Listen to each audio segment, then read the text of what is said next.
Good morning. I wanted to tell you about the varieties of tomatoes that I've got planted this year. If you saw my video the other day, you can see that I planted these pretty thickly, and so I went through and kind of trimmed out the extras, so I've only got one growing in each cell.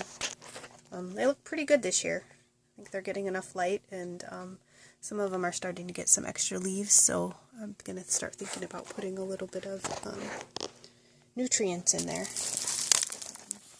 So let me tell you what I've got. I love tomatoes as much as I love peppers, so I really like to try different varieties all the time.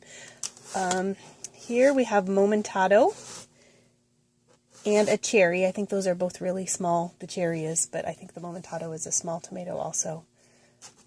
But I've never grown it before. We have mortgage lifters right here in front. Black from Tula, which I've grown before and liked. Virginia Sweets in the back. Rutgers, which are kind of just one of my standards that I always seem to grow. I found some seeds for super beef, so I've never really tried that kind before. But I know a lot of people do. And Thessaloniki, which I think is a Greek tomato of some sort that I haven't grown before. Here my Romas never came up, and I think they were probably the oldest seeds I had. I bet they were 12 or 13 years old, and they just didn't make it this year. But I've got Sicilian plum right behind it, and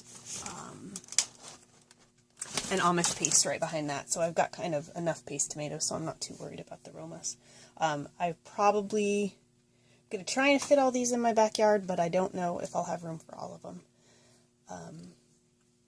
I think I also have one 6-pack of Marglobes that I started in a different container as well. So that's it for my tomatoes.